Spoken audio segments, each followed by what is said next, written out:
प्रजापति दक्ष, यज्ञ आरंभ करने का समय हो गया है। महारानी वीरणी को बुलवाइए। जो आज्ञा ऋषिवर। हरिओम तत्सत, हरिओम तत्सत, हरिओम तत्सत। बिना भगवान शिव की उपस्थिति के ये यज्ञ नहीं हो सकता। ऋषिवर, मेरे इस यज्ञ के इष्ट देव श्री हरि विष्णु जी हैं। किंतु वो मंगलमय भगवान शिव कहाँ है, जिनकी कृपा से समस्त मंगल कार्य संपन्न होते हैं, जिनके नेत्रों से देखे जाने पर मरुभूमि भी लहलहाती पुण्य भूमि बन जाती है। हे दक्ष, ऐसे तेजस्वी मंगलमय भगवान शिव को शीघ्र ही यहां बुलाकर इस यज्ञ की सफलता के प्रति पूर्ण रूप से निश्चिंत हो जाओ। देवेश्वरों, यदि वो परम शिव देवी जगदंबा सहित यहां आ गए तो ही यह यज्ञ पूर्ण हुआ समझो, अन्यथा नहीं। ये मेरा सत्य वचन है।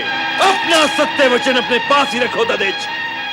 जब सभी देवताओं के मूल भगवान श्री हरि विष्णु जी यहाँ उपस्थित हों, लोक पितामह ब्रह्मा वेदों, उपनिषदों और विविध आगमों के साथ यहाँ पधार चुके हों, देवगणों के साथ देवराज इंद्र भी अपना आसन ग्रहण कर चुके हों, वेद और वेदाय को जानने वाले ऋषिगण भी इस यज्ञ की गरिमा बढ़ा रहे हों, तो हमें उस शिव से क्या प्रयोजन जो अकुलीन, अनाथ और आत्म प्रशंसक है?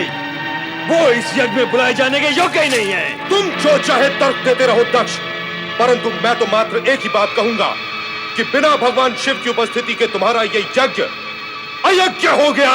हाँ। तुम्हारा विनाश निश्चित है दक्ष, निश्चित है तुम्हारा सर्वनाश, निश्चित है तुम्हारा सर्वनाश।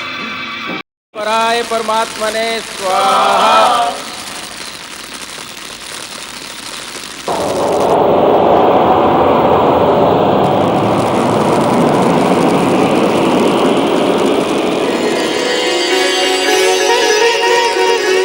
पुत्री सती, सती, सती तुम आ गई? अच्छा किया तुम आ गई।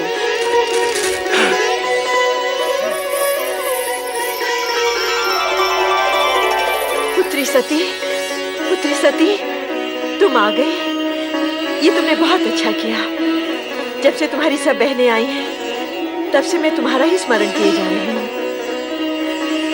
आओ, यज्ञ आरंभ हो चुका है। आओ।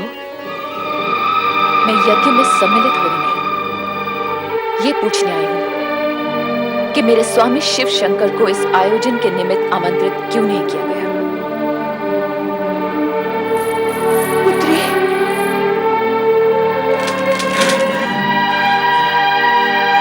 सती, तुम? हाँ, मैं शिव की अर्धांगिनी सती हूँ प्रजापति दक्ष। मैं वही सती हूँ जिसने शिव को पति रूप में पाने के लिए आपकी इच्छा के विरुद्ध शिव की आराधना की थी और उनके चरणों में स्थान पाया था। ये सब हम जानते हैं। क्या तुम हमारे यज्ञ में विघ्न डालने के लिए यहाँ आई हो? यज्ञ देवताओं में श्रेष्ठ भगवान शिव शंकर को आमंत्रित न करके आपने पहले ही विघ्न डाल दिया है पिताश्री। तो फिर आप ये झूठा दोषारोपण मुझ पर क्यों कर रहे हैं? हमने जानबूझकर तुम्हें और तुम्हारे उस भूतनाथ पति को निमंत्रित नहीं किया था ताकि तुम अपनी अनुचित चेष्टाओं से इस यज्ञ के पवित्र वातावरण को अपवित्र न कर सको। हम पूछते हैं कि जब हमने तुम्हें बुलाया ही नहीं था तो तुम अपना अपमान कराने यहाँ क्यों चली आई हो? मैं आपसे उस अपमान के बारे में पूछने आई हूँ जो आपने मेरे स्वामी को नहीं बुलाकर किया है। आपका ये साहस कैसे हुआ कि देवों के देव महादेव को उनके यज्ञ भाग से वंचित रखे? और आपने ये कैसे सोच लिया कि यज्ञ को शिव से वंचित रखने का भारी अपराध करने पर भी आपसे कोई पूछने तक नहीं आएगा? मैं आपसे पूछती हूँ पिताश्री, जब आपने अपनी सभी अन्य पुत्रियों और जामाता को सहर्ष इस यज्ञ में सम्मिलित किया है, तो फिर मुझे क्यों नहीं? मेरे पति महादेव को क्यों नहीं? इसलिए कि तुम्हारा पति महादेव कहलाने के योग्य ही नहीं है। वो अकुलीन, अमंगलकारी, वेदों से बहिष्कृत और क्लेशधारी है। भूत पिशाचों के स्वामी उस भूतनाथ के साथ हमने तुम्हारा विवाह अपने पिता ब्रह्मा के दबाव में आकर किया था और उसके लिए हम आज तक पछता रहे हैं सती, आज तक पछता रहे हैं। हाँ, जब तुम बिना बुलाए यहां चली आई हो तो इस यज्ञ में भाग लेकर अपने पति का यज्ञ भाग भी प्राप्त करो। बैठो सती। पिताश्री, अब भी कुछ नहीं बिगड़ा है। आप कैलाश जाकर मेरे स्वामी को आदर पूर्वक यहाँ ले आइए और इस यज्ञ को विधि पूर्वक संपन्न कीजिए। एक पुत्री होने के नाते मैं आपसे विनती करती हूँ। नहीं, नहीं, कदापि नहीं। हम उस ढोंगी पाखंडी भवोद्धारी को इस यज्ञ में कदापि आमंत्रित नहीं करेंगे। हम नहीं चाहते कि उसके अपावन नाम की छाया भी इस पावन यज्ञ पर पड़ने पाए। पिताश्री, परम पावन शिव को अपवन कहकर अपने आप को अपवन ना कीजिए। आप जैसे शिव द्वेषी को शिव निंदा करते हुए देखकर मुझे आपकी पुत्री होने पर लज्जा होने लगी है। हे विधाता, आपने मुझे ऐसे पिता की पुत्री क्यों बनाया जो सर्वोत्कृष्ट परमात्मा शिव की स्तुति करने के बदले उनकी निंदा कर रहा हो। सती, बंद करो ये नाटक। अभी तुमने अपने पति के दोषों का बखान सुना ही कहां है। यदि मैं तुम्हारे उस कर्महीन पति के दोषों को गिनाने लगूंगा तो समस्त ब्रह्मांड की गिनती भी कम पड़ जाएगी।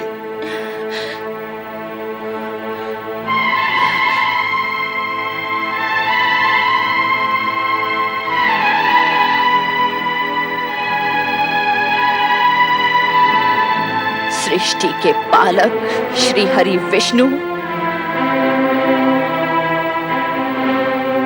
सृष्टि के रचनाकार परम पिता ब्रह्मा, क्या आप शिव निंदा सुनने के लिए इस यज्ञ में सम्मिलित हुए? जिन सदा शिव की कृपा दृष्टि पाने के लिए आप उनकी स्तुति करते करते नहीं थकते, उन्हीं शिव की निंदा सुनते हुए आप मूर्ति के समान निश्चेष्ट बैठे? क्या आपके प्राण सद्बुद्ध खो बैठे? क्या आपकी अंतरात्मा मर चुकी है?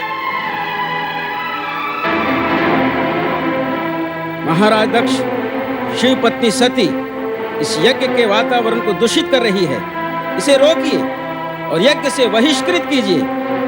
जो व्यक्ति स्वयं यजमान दक्ष प्रजापति का सरासर अपमान कर रहा हो वो यज्ञ में रहने के योग्य नहीं है, भले ही वो आपकी पुत्री ही क्यों न हो। सती, इसी समय चली जाओ यहाँ से। मैं इस यज्ञ से तब तक नहीं जाऊंगी जब तक आप और इस यज्ञ में सम्मिलित होने वाले सभी लोग शिव की अवज्ञा के प्रति खेद व्यक्त नहीं करते। मैं यहाँ से तब ही जाऊंगी जब आप सब शिव से क्षमा मांगेंगे। मैं यहाँ शिव के अपमान का परिमार्जन करने आई हूँ, आपके कहने से चले जाने के लिए नहीं। सती, तुम यज्ञ का अमूल्य समय व्यर्थ ही नष्ट कर रही हो। हम तुमसे कितनी बार कह चुके हैं कि तुम्हारे पति वेद विरोधी, अमंगलकारी और अपावन है, इसलिए हमने उसे इस यज्ञ से बहिष्कृत कर दिया है। एक ही बात को बार बार दोहराकर हमारे क्रोध की अग्नि को प्रज्वलित न करो। या तो चुपचाप यज्ञ में भाग लो, अन्यथा चले जाओ यहाँ से, चले जाओ। दक्ष प्रजापति, आप मेरे पिता हैं। तनिक इतना तो सोचिए कि अपने पति के अपमान का परिमार्जन न कर पाने पर आपकी ये पुत्री शिव को क्या मुंह दिखाएगी? क्या मैं कैलाश लौटकर शिव से ये कहूंगी कि मैं आपकी निंदा सुनने वहां गई थी? शिव निंदा सुनने वाला भी शिव निंदा करने के समान नरक का पात्र होता है। तो जहां जाना है चली जाओ, तुम्हें रोका किसने है? किंतु एक बात अच्छी तरह समझ लो सती, जिस शिव ने हमारा सरासर अपमान किया है, उसी शिव से अपने अपमान का प्रतिशोध लेने के लिए हमने इस महायज्ञ का आयोजन किया है। और सुनना है तो सुनो, अब शिव मेरे लिए सदा सदा के लिए बहिष्कृत है। वो भूतनाथ, शमशान में पड़े रहने वाला अघोरी, नंग धड़ंग अवधूत,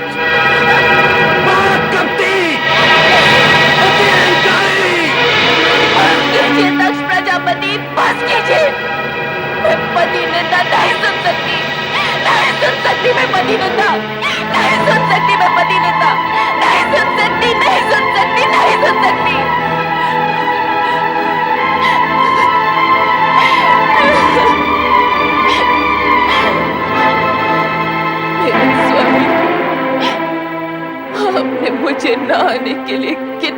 समझाया, किंतु मैं मूढ़मती केवल पिता को 2 बातें सुनाने के लोभ में यहाँ चली आई। उस समय मैंने ये न सोचा कि यदि मुझे पति के विषय में अब शब्द सुनने पड़ गए तो अब तो मैं अपने स्वामी को अपना मुंह भी नहीं दिखा सकती।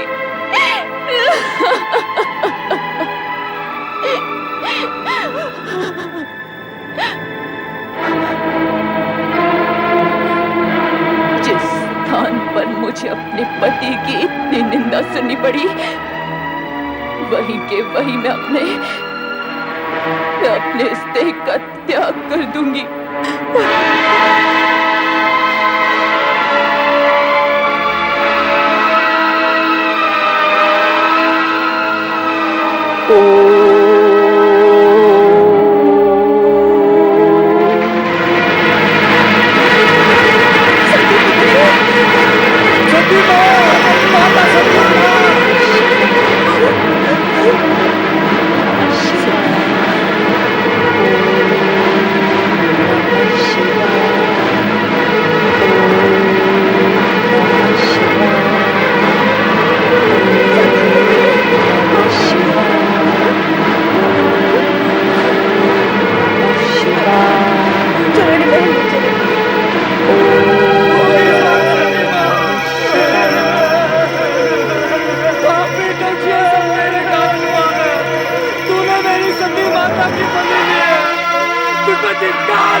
तुम्हारी ये दुर्दशा, तुम अकेले लौट आए।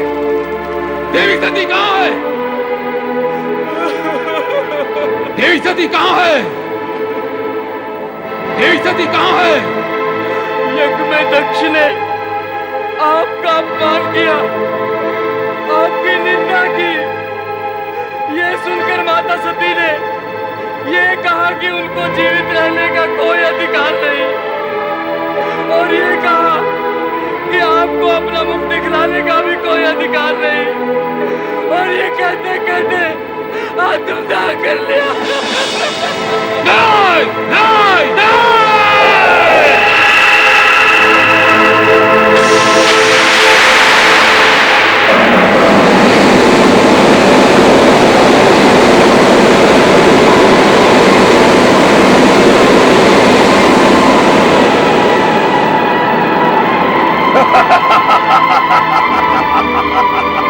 जय महारुद्र, मेरे लिए क्या आज्ञा है प्रभु? वीरभद्र, दक्ष का अहंकार हमारा विरोध है, और हमारा विरोध उसका विनाश। जो आज्ञा प्रभु। जाओ उस यज्ञ को भ्रष्ट कर डालो, और जो भी तुम्हारा विरोध करे उसे भी भस्म करने में संकोच न करना। आज विनाश लीला का वो नर्तन करना कि वहां कोई भी शिव सती विरोधी जीवित न रह पाए। जाओ! ऐसा ही होगा प्रभु। जय महारुद्र।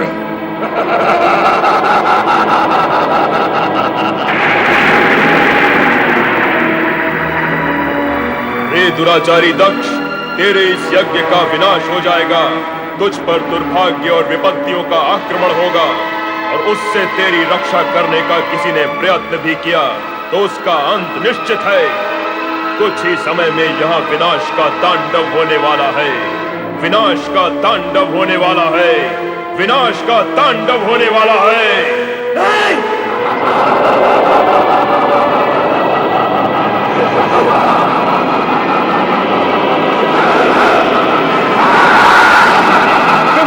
मेरी रक्षा कीजिए, मेरी रक्षा कीजिए प्रभु। दक्ष, शिव की निंदा और उपेक्षा करके तुमने वो दंडनीय अपराध किया है जिससे तुम्हें कोई नहीं बचा सकता, स्वयं मैं भी नहीं। तुम्हारा उद्धार हो सकता है तो चराचरपति शिव के हाथों। प्रभु, प्रभु।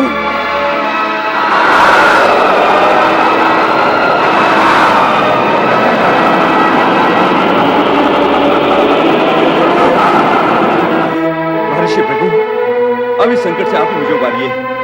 मेरी सहायता कीजिए ऋषिवर, मेरी सहायता कीजिए।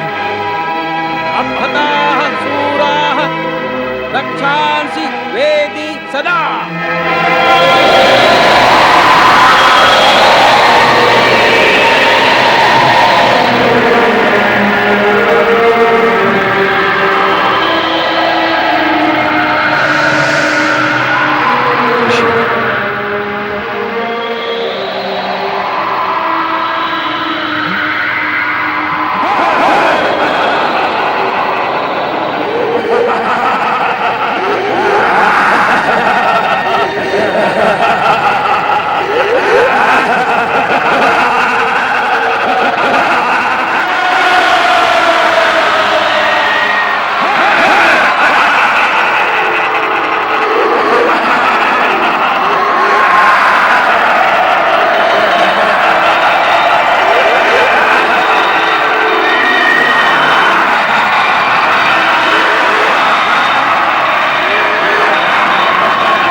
स्वामी की मृत्यु नहीं हो सकती। वे परम पिता ब्रह्मा के पुत्र हैं। उनकी मृत्यु नहीं हो सकती। उनकी मृत्यु असंभव है। तुम्हारा कथन मिथ्या है, मिथ्या। नहीं महारानी, ये सत्य है, प्रजापति महाराज दक्ष अब इस संसार में नहीं रहे। क्या मेरे स्वामी इस संसार में नहीं रहे? मेरा सुहाग मिट गया है। यदि मेरा सुहाग मिट गया है तो मैं जीवित रहकर क्या करूंगी? मैं अपने प्राण त्याग दूंगी। मैं अपने प्राण त्याग दूंगी।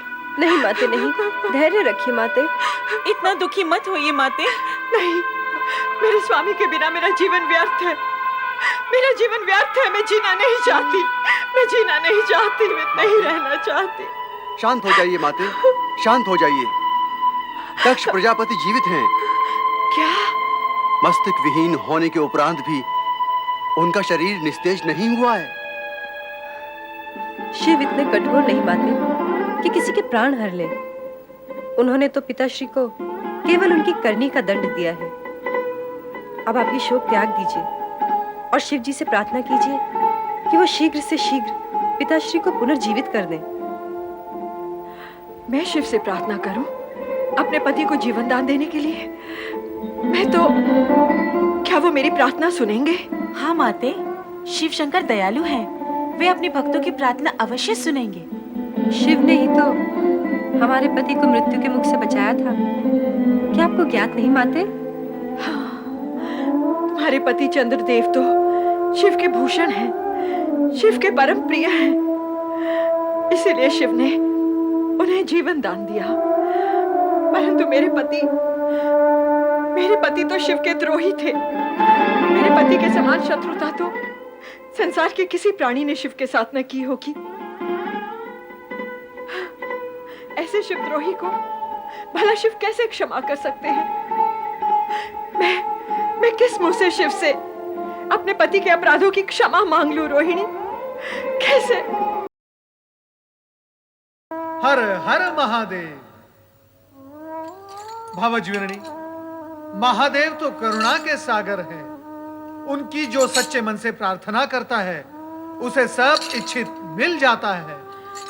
प्रणाम देवर्षि।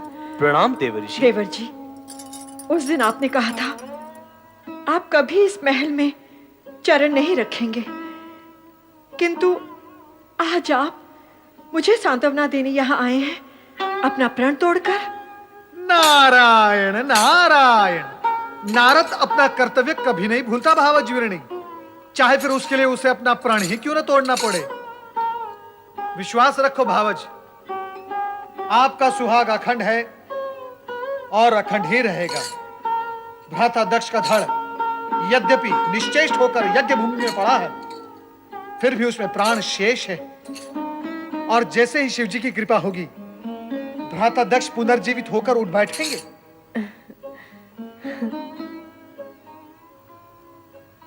क्या बात है माते, आपको देवऋषि के कथन पर विश्वास नहीं?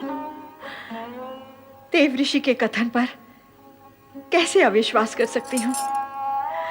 ये तो परम भक्त और सबके कल्याण करता है।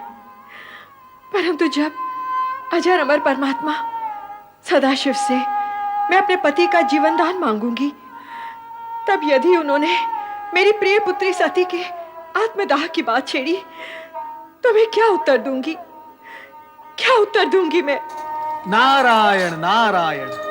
भावज, सती के लिए हम सबको अत्यंत दुख है, किंतु सत्य यह है कि शिव जी की इच्छा से ही सब कुछ संभव है, अन्यथा कुछ भी संभव नहीं।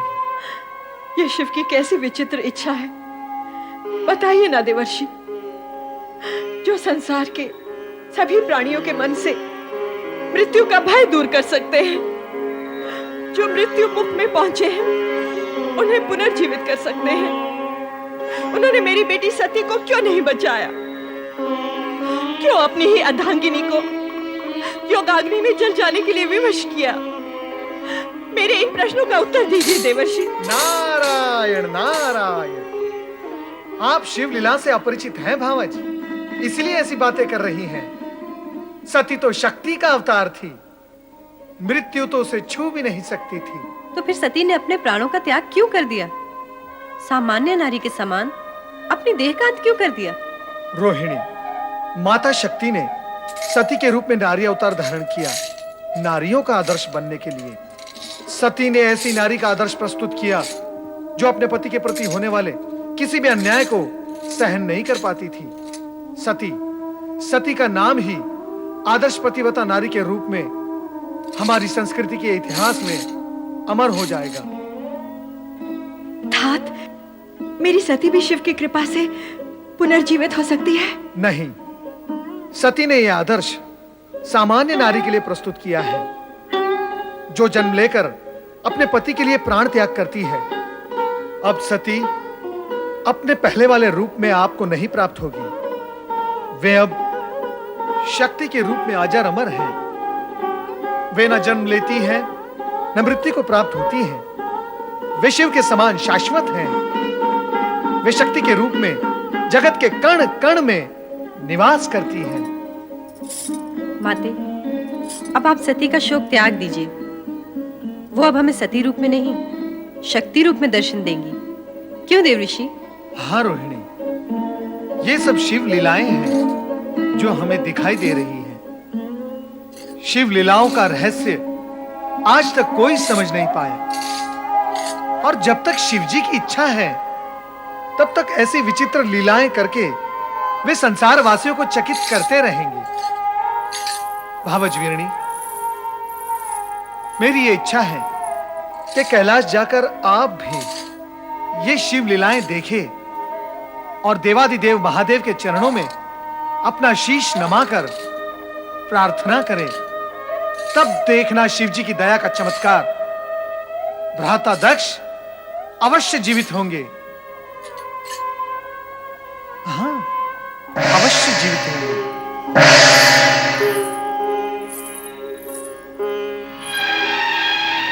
अवश्य जीवित होंगे। अवश्य जीवित होंगे। अवश्य जीवित होंगे। अवश्य जीवित होंगे। अवश्य जीवित होंगे।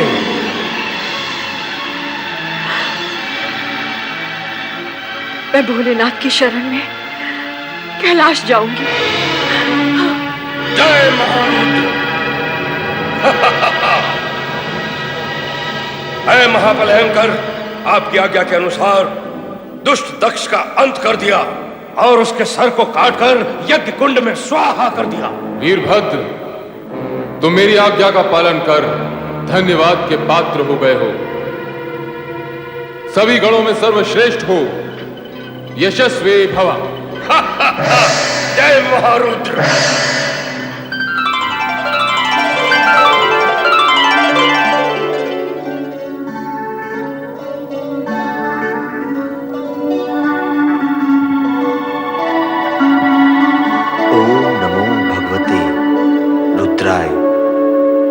परात्पर ब्रह्म परमात्मा श्री सदाशिव को प्रणाम। करुणा सागर भक्त वत्सल भगवान शिव शंकर को वंदन।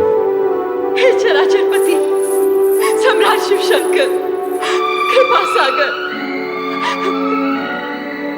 मैं वो दुर्भाग्यशाली स्त्री हूँ जिसने एक हाथ से अपनी पुत्री सती को खो दिया है और अब दूसरे हाथ से उस पति को खोने जा रही हूँ जिसका सिर विहीन शरीर तड़पता देखकर मुझ पर हर पल मृत्यु का पल होकर टूटता है। ये जानते हुए कि जो भी हुआ है उसके उत्तरदायी मेरे पति ही है। मुझे ये कहने का अधिकार नहीं कि मेरे पति को उन कष्टों से मुक्त कर दो और जीवन दान दो, किंतु इतना अवश्य कहूंगी कि उनके कष्टों का अंत कर दो। उनके कष्टों का अंत कर दो। उनके कष्टों का अंत कर दो। उनके कष्टों का अंत कर दो। उनके कष्टों का अंत कर दो। उनके कष्टों का अंत।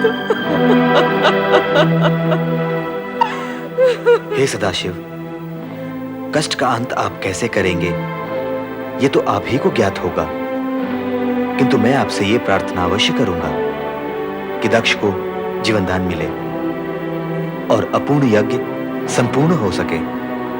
दक्ष से मेरा कोई बैर नहीं श्रीहरि। जो हुआ, जो हो रहा है और जो होगा विधाता के संकेत के बिना असंभव है।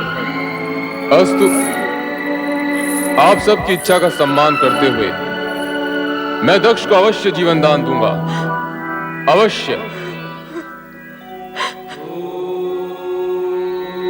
पति की मृत्यु से पीड़ित और आहत वीरणी पत्नी की मृत्यु से पीड़ित और आहत शिव की शरण में आकर अपने सुहाग की याचना करती है। लोक कल्याणकारी शिव उसे अभयदान देते हैं और वीरणी के सुहाग की रक्षा हेतु यज्ञशाला में पहुंचते हैं।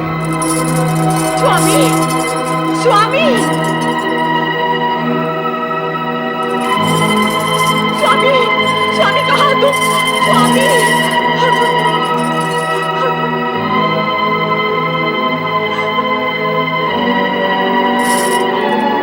स्वामी ये क्या हो गया? ये क्या हो गया स्वामी? स्वामी,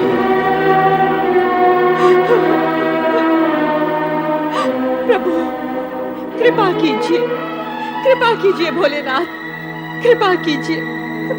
प्रजापति दक्ष वृथा अभिमान से उपजे अपने भयंकर अपराधों का दंड तुम्हें मिल गया है। अब अपने अपूर्ण यज्ञ को पूर्ण करने के लिए तुम्हें अजामुख बनाकर नया जन्म दिया जा रहा है। तुम्हें यह मुख देने के पीछे तात्पर्य है कि इसे देखकर संसार वासियों को तुम्हारे कर्म सदा के लिए याद रहेंगे और वे अपने आप को ऐसे कर्मों से दूर रखने का प्रयत्न करेंगे।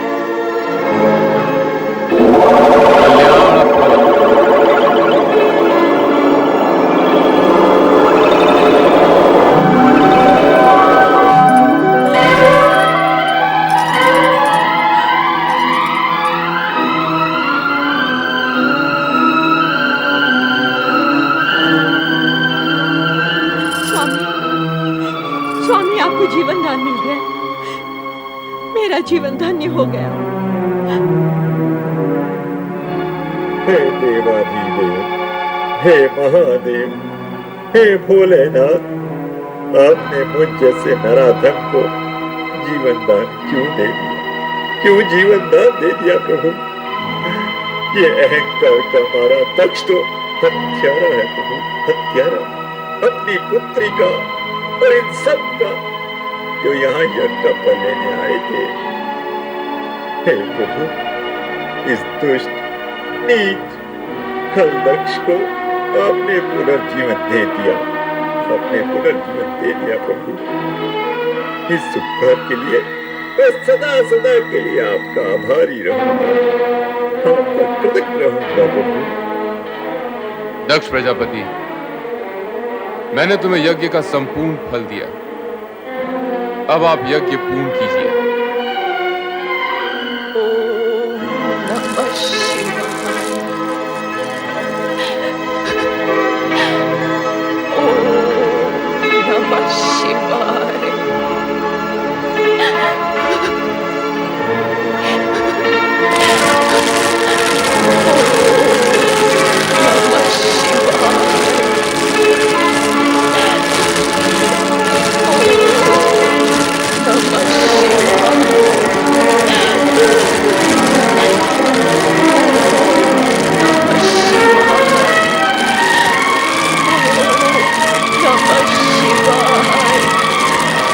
सती,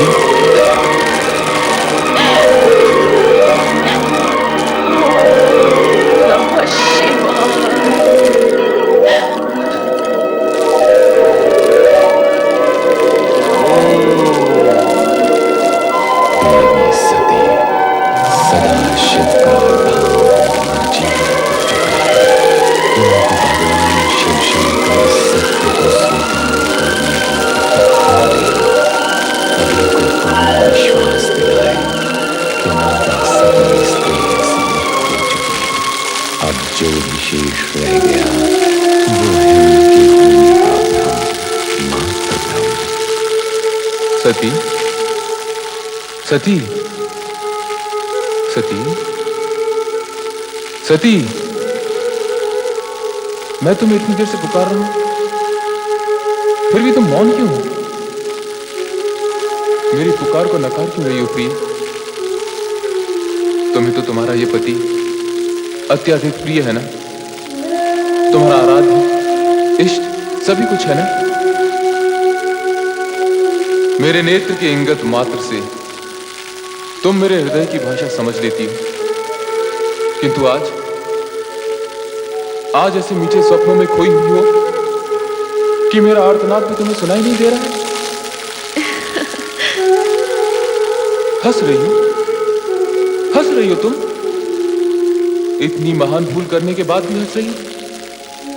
तुम्हें कितना समझाया, वर्जना भी दी कि बिना आमंत्रण कहीं जाना अशोभनीय और असम्मानजनक होता है, विशेष रूप से वहां जहां तुम्हारे पति के विरोधी हों, उन्हें अपमानित करने का अवसर खोजते रहते हो।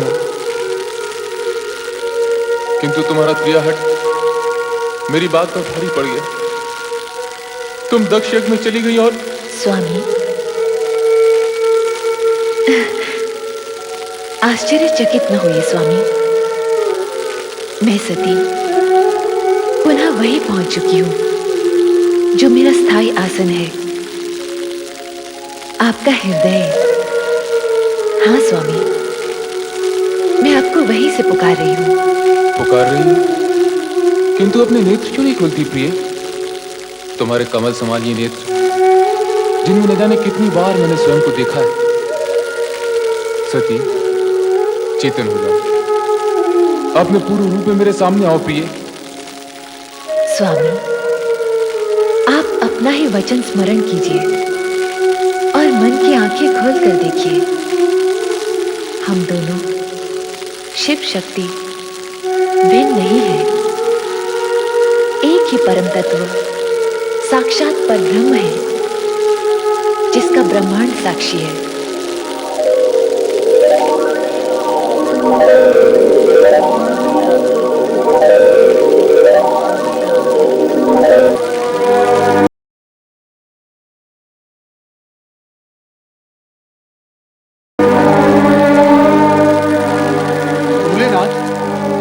भोलेनाथ, नारद का प्रणाम स्वीकार हो।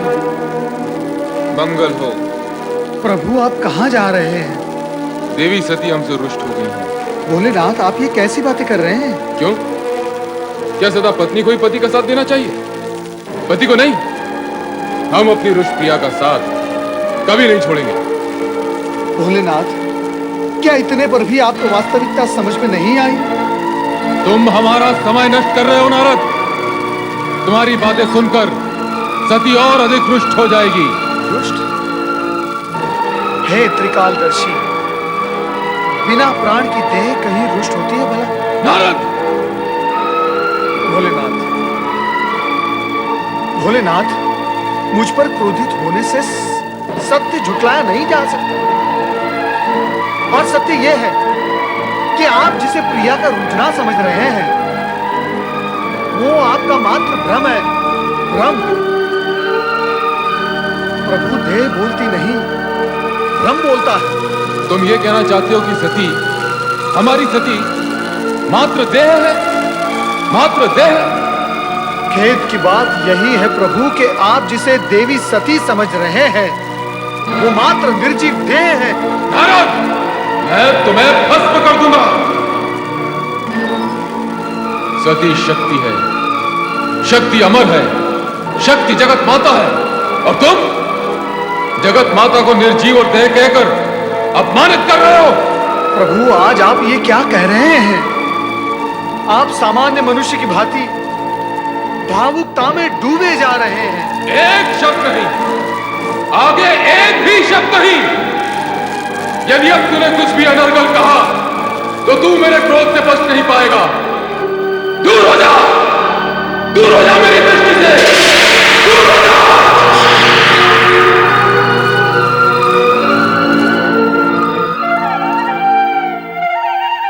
माता सरस्वती नमः। ब्रह्मदेवाय नमः। ब्रह्मदेवाय नमो नमः।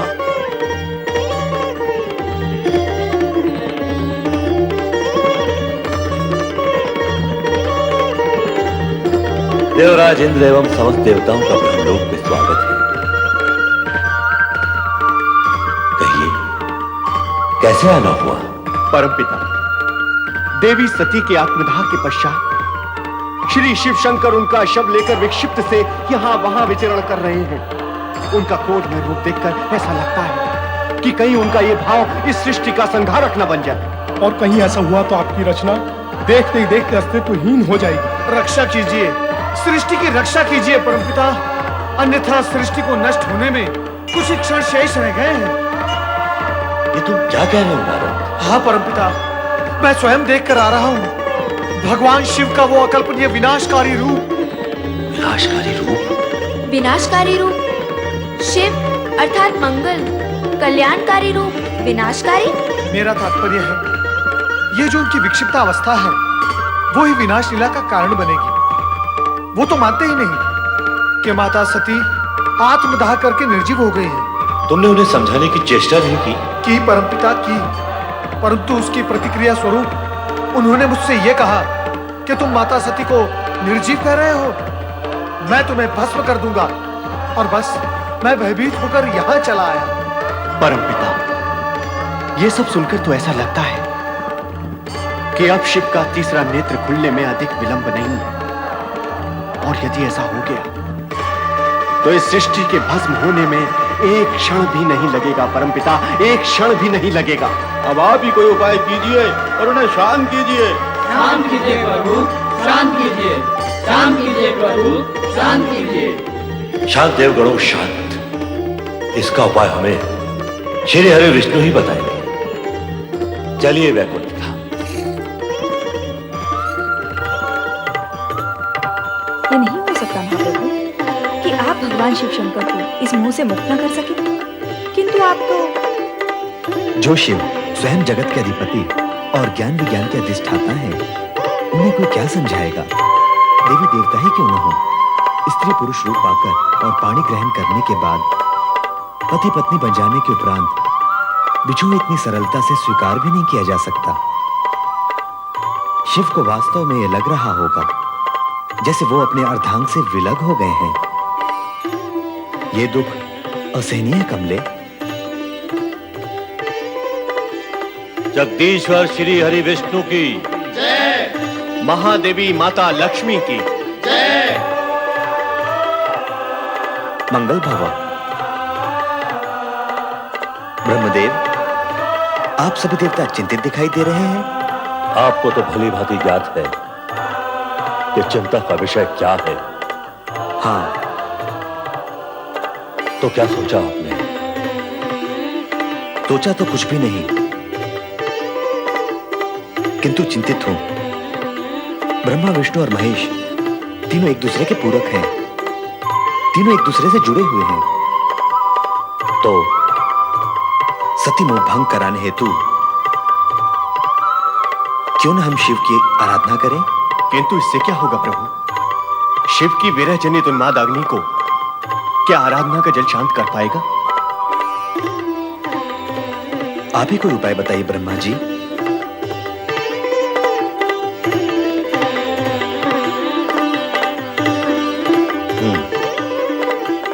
बहुत सोचने के पश्चात एक उपाय मन में आया तुम्हें। तो बताइए न परमपिता, शुभस्य शीघ्रम। बताऊंगा,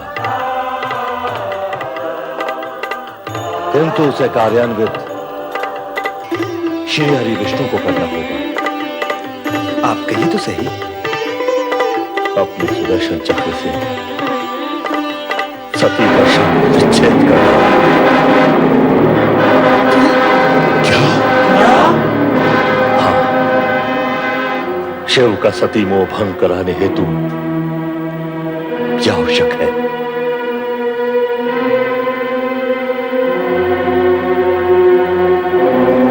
ब्रह्मदेव, मैं आपकी आज्ञा का पालन करने को तत्पर हूं, परंतु कुछ समय के पश्चात।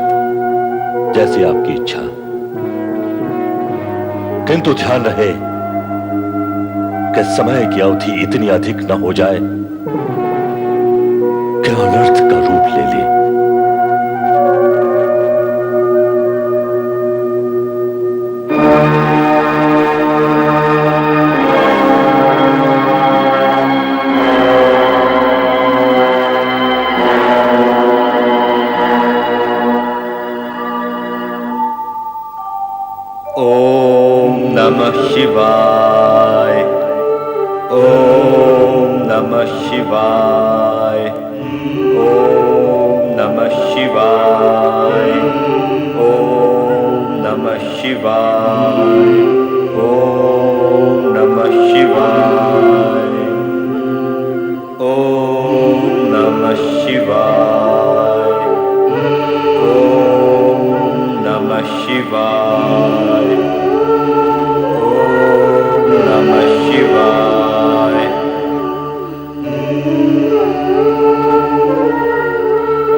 हे सर्वशक्तिमान महेश्वर सदाशिव जी, संपूर्ण संसार आपकी लीला से स्तब्ध और चकित है। देवता आदि और आपकी कामना के वाहक स्वयं ब्रह्मा जी और मैं किंग कर्तव्य विमूढ़ हैं। किसी की भी समझ में नहीं आ रहा है कि क्या किया जाए। और ब्रह्मा जी ने जो मुझे उपाय बताया है उसका ध्यान करते ही मन कांप उठता है। मैं जानता हूं कि मुझे जो करने के लिए कहा गया है वो सब आपको ज्ञात है। अब आप स्वयं ही मेरा मार्गदर्शन करें प्रभु, और मुझे बताएं कि मुझे क्या करना है। ओम नमः शिवाय, ओम नमः शिवाय, ओम नमः शिवाय, ओम नमः शिवाय।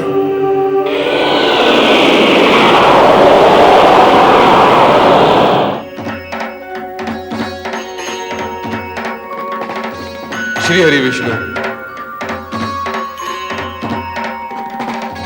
सभी शिव लीलाओं का कोई न कोई उद्देश्य है। जिस प्रकार मेरे स्वरूप में अनेक रूप छिपे हुए हैं, वैसे ही मेरी हर क्रिया के पीछे भी एक उद्देश्य छिपा हुआ है। ब्रह्मा विष्णु दोनों में ही शिव का अंश प्रकाशित है।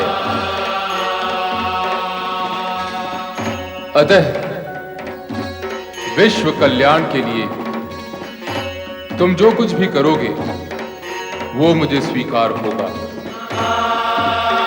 यूं भी लोकपालक होने की दृष्टि से तुम्हें वही करना है जिसमें लोकहित निहित है।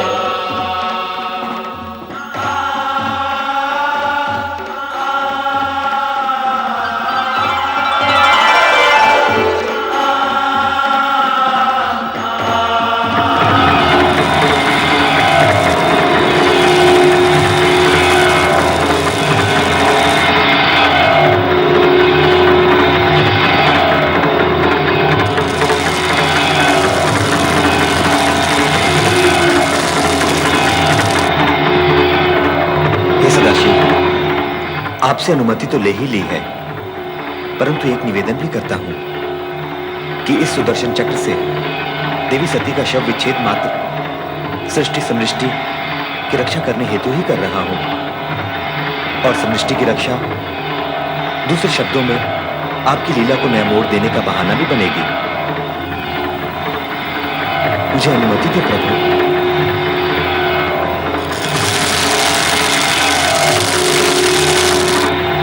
अंत में श्री हरि विष्णु ने सुदर्शन चक्र चलाया, जिसने शिव तत्पश्चात सती के चरण स्पर्श किए। चक्र ज्यों ही सती के मस्तक की ओर गया, एक तीव्र ज्योति पुंज उभरा, जिसमें से प्रकाश की धाराएं भूमंडल की ओर जाने लगी।